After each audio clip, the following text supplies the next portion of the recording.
Good evening, Don Palayo here. I have had a very strange Friday today. Today is Friday. I'm happy about it being the weekend. I woke up this morning about 4 o'clock in the morning, very angry. Um, not, and I didn't even really know why. I think I had a dream last night, and I couldn't quite remember it when I woke up, but I was angry. And anger is not a emotion that I get very often. It does pop up here and there from time to time, of course, just like anyone else. But I'm a pretty laid back type person. I woke up very angry this morning, and I think it has to do with some of my past. This is one of my biggest flaws, and I don't I have tried to fix it, and I just can't seem to quite master this. And maybe you guys have some suggestions. I have a tendency to dwell on the past a lot, things that have happened to me even 20, 20, 30 years in the past that still bother me today. And I start when I after I woke up, I laid there in bed for a while, and I was trying to remember my dream. I couldn't remember it, but I had the general emotion that I was feeling, and I'm pretty sure that it was all connected with my relationship history and my relationships with women in particular. I have not had the best track record dealing with women. um, I didn't have any sisters when I grew up. Sometimes I wonder if I'd had sisters, if that would have helped. Um, I didn't really know how to interact with girls when I was younger. Really, they were almost like a foreign species to me. I I you know I went through middle school, and all everyone at my middle school was just. I went to a middle school that was just horrible. I was surrounded by a bunch of terrible people in middle school. I came out of middle school, really didn't like anybody. I was pretty antisocial coming out of middle school. I really didn't like most people because I had been surrounded by so many horrible people at my middle school. Um, Most of my social life revolved around church. And back in those days when I was coming out of middle school, even church, I'd go to church, I went to class, and I went home. I really wasn't paying attention to people. I didn't really even like people that much. I just wanted everybody to pretty much leave me alone. That was kind of what I was going for. And but eventually, you get into your teenage years, and you start meeting girls that you like, that you have feelings for. And I think the girls always kind of humored you. Oh, he's so, every guy knows what I'm talking about when I talk about this. Almost all the guys know what I'm referring to, that they get treated like the nice guy. Oh, he's such a nice guy. He'll make such a good husband one day, but none of them want to have a thing to do with you. Um, every guy's experienced that at some point in his life. Um, and it's I didn't have I really never dated until my 20s. I never really went on any dates or anything until I was in my 20s. I grew up Mormon. So when you grow up in the Mormon church, you're not even supposed to start dating until you're 16. And I didn't start then. I didn't start until I came home from my mission at age 21.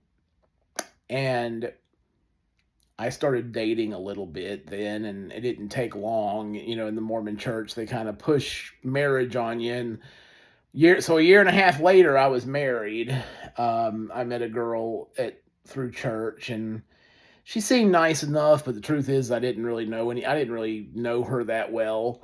Um, I think a lot of Mormons get married not really knowing the other person hardly at all. It's kind of weird that way. Um, you know, it's like I don't know. They it's very strange to me because I always saw myself marrying someone that I had known for a while, for a number of years, that I felt comfortable with, that was someone that I understood. I knew their thinking. I knew how they're, just knew the person, for a while. Meeting somebody and being married 6 months later is just that's just not my it really didn't fit me doing that. Um so my marriages never really worked very well because they were pushed and quickly. They were done quickly. Both times I've been married, I my first marriage, I think we got married 9 months after we met.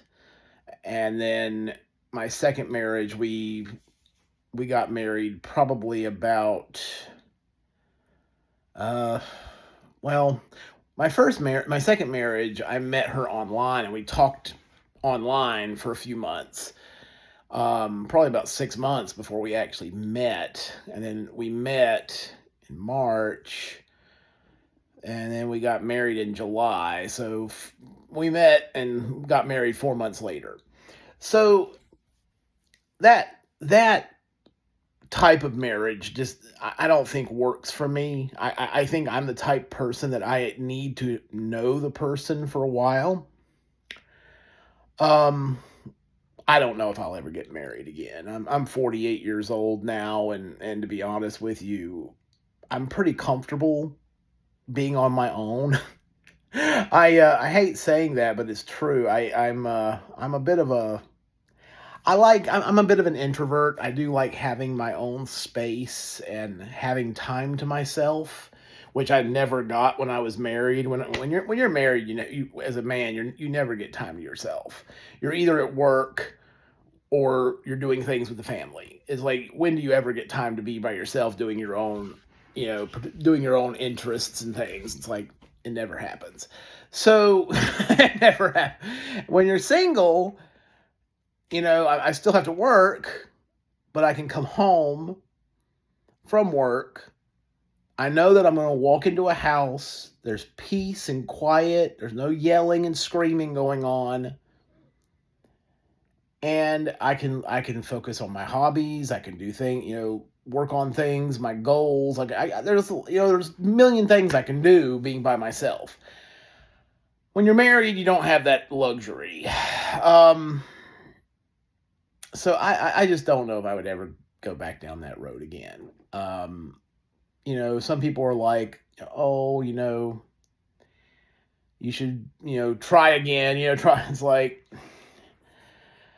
another part of the problem when I look back on my relationship history, and I think this is the reason why I was angry last night or this morning when I woke up. I began to understand in my late teens when I was on my mission. Actually, I'll never forget this. I was on my mission in Spain. I was in Seville. I had been. This was Mother's Day of 1996, and you get to call home back then in those days when you were a missionary. You got to call home twice a year.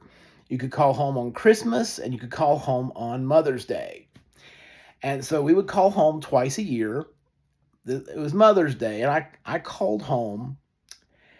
And about the first thing that my family told me when I called home, they said, Forrest, you need to stop sending letters to your friends. You're bothering people. I had sent letters to a lot of people at my church. Um, People that I thought were my friends that I sent letters to my family, to my parents. I sent a separate letter to my brother Brandon.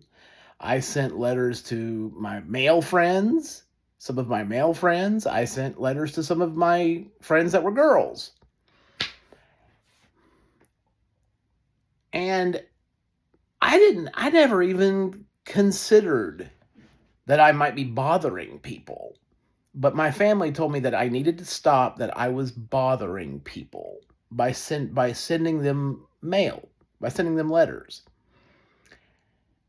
And I didn't understand that at first.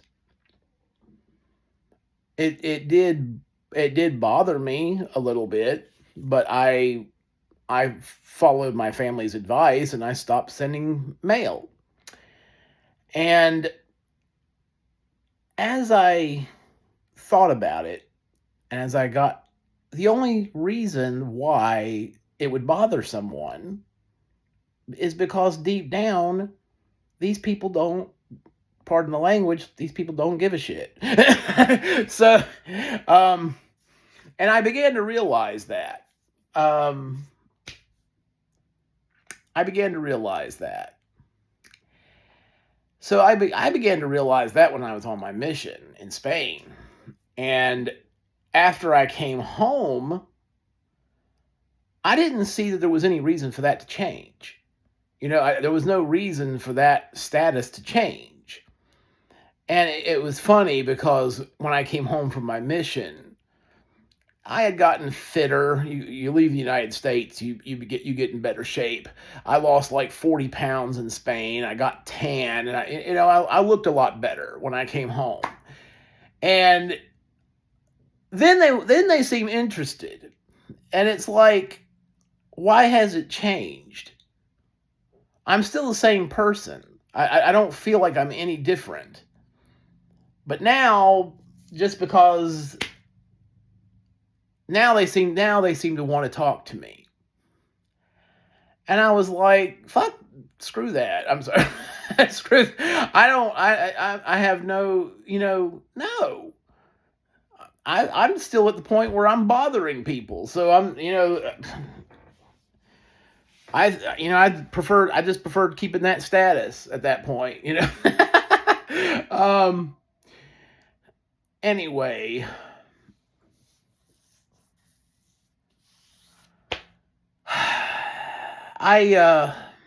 I don't know. I think sometimes women don't think that guys have genuine feelings, and it's like I did back then. I did have feelings for people, and I think I was a pretty emotional teenager. It's like I'm less emotional now.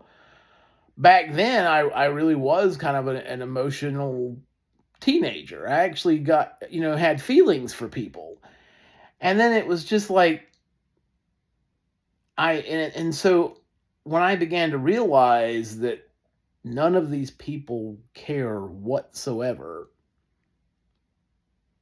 it hurt. It did. It hurt back then. Um, After I came home, I was still in super Mormon mode. I was still very, very strong in with the church and everything. And I got married and went to the temple and all of that.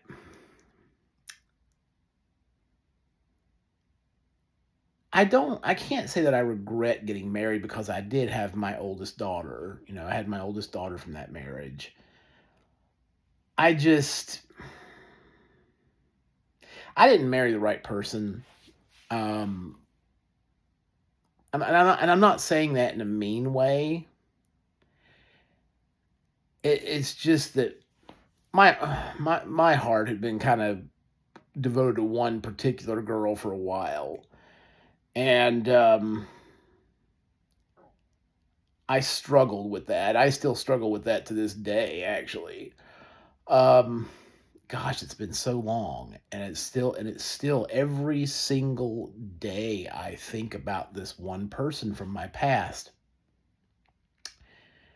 And but at the same time, I've come to realize I didn't mean anything to these people.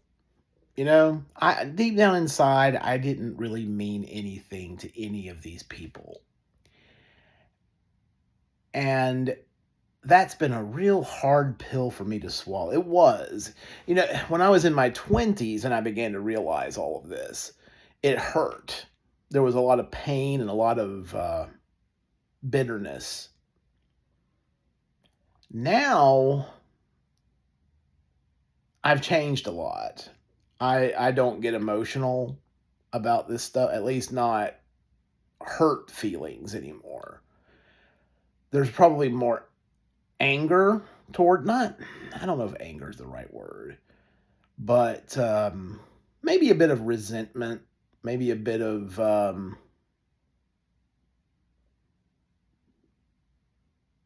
just I just realized how little these people cared, you know, and I think that that's been a hard thing. It was hard at first, and I think now I'm pretty. It is what it is, It just was what it was, and you know that's the way it is. I haven't been active in the Mormon Church in more than 20 years. Um, I stopped feeling like there was any reason for me to be there, to be honest, because I don't really feel like anybody there really cared that much. Um, Not that that's a huge part of the reason to be there, but I just didn't feel even, I just didn't feel like being there anymore. I felt very empty being there um, after all of that. So, I haven't really been active in any church since then. I've just kind of focused on my own life, doing my own thing. Um, Sometimes I think about it, about going back, but then it's just kind of like, why? Why? For what? I don't know. Kind of getting deep here, but it was my own emotional stuff. I want to get this channel going back the direction that where I started off with.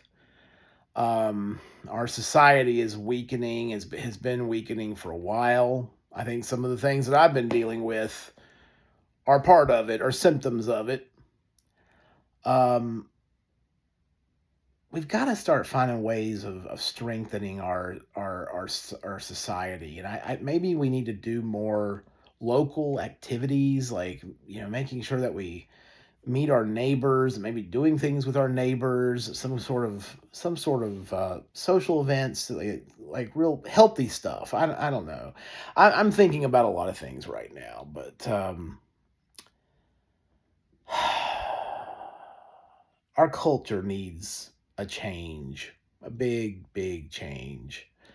And I think that I think we're undergoing some changes with our government right now. There's a lot of things happening financially with the country right now. When it comes to Trump, as I've told you guys before, I voted for Trump all three times. That doesn't always mean that I agree with everything he's doing. I don't always agree with things that he does. I don't like, I do not like how he is antagonizing a lot of our allies. I still call them allies, even though the way things are right now, maybe we're not as allied as we once were. I don't feel like that strategy, antagonizing our allies the way Trump does, is very helpful. Um, I don't feel like it's going to make them want to make a deal with us. I feel like if we had done it in more of a friendly way, that he may have worked out a better deal. It's like he makes everybody hate him, and then trying to make a deal like that is kind of difficult. And sometimes he's intentionally trying to do that to get people riled up, like Canada, for example. And it's like, I don't know why he does that, but I'm sure there's probably some thinking, some strategy behind it. I just don't think it's that effective. But would I rather have Trump in office or Kamala? It's not even a hard choice for me. The Democrats. I'm I'm probably I'm more opposed to the Democrats socially than I am their economic policies. I'm pretty conservative when it comes to social issues, but when it comes to economics and finance, I'm probably more center right. I understand their point of view on some things. There's even some of their policies on their economic side that I agree with. For example, I believe they need to either raise the cap on the Social Security, on the income that's subject to Social Security tax. Right now the way it is, I think the threshold's 160,000. The first 160,000 or so of income is subject to Social Security tax. Anything above that, they don't get taxed for Social Security purposes on. So somebody making $500,000 a year, they only get taxed for Social Security on the first 160,000. The other 340,000, they don't pay any Social Security tax on. And to me, that's a huge but just by making that change, if you just remove the cap, make Social Security tax, you're effectively making Social Security a flat tax at that point. Make it a flat tax on all income, all earned income, and then that actually short Social Security has a shortfall right now. That one move fixes about 2/3 of that shortfall that Social Security has. It would allow Social Security to run it easily of 2 or 3 more decades before we run out of funds. So to me, that it makes perfect sense. With the Democrats like it because you're getting more money into the Social Security system, and I think Republicans could probably get on board with it if you addressed it as a flat tax, because that's basically all you're doing is you're just making Social Security a flat tax. Republicans have fought it up to this point. I think it's actually a good idea, and I actually agree with the Democrats on that one. Healthcare, I lived in Europe for a couple of years, so I know, you know, part of the problem is that here in the United States, our medical people get paid so much money, and it's just in Europe they make good money too, but I feel like our medical people make a lot more than the ones in Europe do. Um, I think if you did impose a universal healthcare system, wages would have to come down for the doctors. I don't know if you could do universal health care without that happening. Um, and then you're going to have people that just, why am I going to go through all these years of medical school to have my income limited like that? And there's a lot of questions about how that would work here in the United States. But at the same time, I understand, um, you know, the concern about, and I think what really needs to probably happen is there needs to be some safety net, a bigger safety net for the lower income Americans in terms of health care. Um, of course, we have Medicaid, but that's like super low end. Um, I don't know. I think there needs to be some of that. Some of that could be addressed, and I think that's something that you could probably work out in a bipartisan way. Republicans are very much, you eat what you kill. They're very much you get what you earn. And Democrats are more, you know, they want to socialize a lot of these costs. What winds up happening is that in that system is that the wealthy people they basically want to pass the expense on to more fluent Americans. And you know I'm not real big on the whole socialist stuff. It's like I do agree to an extent with the Democrats that there needs to be an answer that needs to be addressed, but I think there's got to be some free market things put into that system. Um, anyway, so we'll see what they come up with of it. I think eventually you're going to see something. It may not be in the next 5 years. It may not be in the next 10 years.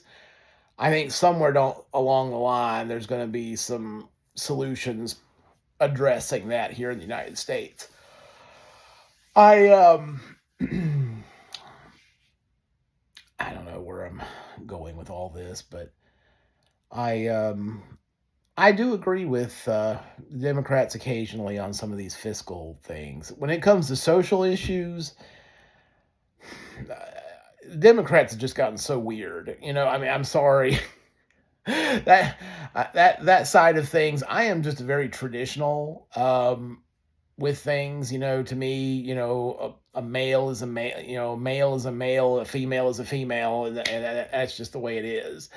Um, they've really made things a lot more complicated than I think most of us most of us on our side. It should be pretty simple, but on their side they really complicate it. um you know we're just going to have to agree to disagree on stuff like that, but most Republicans are just not going to come over to that side. The border thing, most Republicans want us to secure our border, stop all this all the invasion from. I mean, I like the most of the Hispanics. I speak Spanish myself, and I like the Hispanic people. It's just we need to have better control over our borders. We need to know who's coming in here. We need all these gang members and cartel members out of here. We need we need to stop all of the drugs and all of that from coming into our country. Um, so when it comes to that, I support a strong southern border and I think a border wall is part of that. In fact, I had proposed years ago. Years ago, this was probably, what is it, 2025? This was probably before 2010 that we put a wall along the southern border, but I was proposing a double wall where you have one fence line right along the border, but then you have maybe 2 miles inland, you have another set of fences to give time for border patrol. If somebody breaks in, through the first fence, there's going to be another obstacle a couple miles in where the border patrol would be there waiting for them, basically. And I think that's still a good idea, personally. But we're so divided politically in this country, and to me, these common sense solutions just to me, it's a common sense thing, really. But they'll fight over anything. It's like, but anyway, um, back to the relationship thing. I'm a single guy, 48 years old, not really even looking anymore. I haven't been on a date. When was the last date that I was on? It's probably been 2 or 3 years since I've been on a date. I haven't even looked. Uh, I'm it's just all of that's been more of a frustration in my life than anything good. And that's hard. It's sad to say that, but it's true. The best part of it was having my children and watching my kids grow up, but the relationships themselves just never really worked out. But it is what it is, right? Anyway, we all need to keep trying to improve what we can improve, trying to improve our own lives. I would encourage everybody to read more. I think that's one of the problems we've got with our younger generation. Nobody reads anymore. It's like that we're all addicted to the screen time, too much video games. I mean, video games have a place, but to me, it's like ice cream or sweet. It's like you're supposed to just have it in little amounts. You as a parent, you want your kids making sure they eat their vegetables, eat fresh fruits, eat their lean proteins, a healthy diet, and you don't want them sitting there just stuffing themselves with sugar, and to me, screen time, video games, social media, all of that is sugar. And reading, study, that's your fruits and vegetables. So everybody needs to focus on that, learning something new, and not just learning something new, but once you learn it, if you've got kids, pass it on to your kids. Teach your kids something. Teach your kids how to do something, mechanically. Teach your kids how, something that you've learned from a book, anything. Um, we've got to encourage that in our country, because I feel like we've gotten away from a lot of that, and that's part of the problem that we're facing right now. Anyway, I'm going on for more than half an hour here. I'm going to let you guys go, and I hope everyone has a great weekend.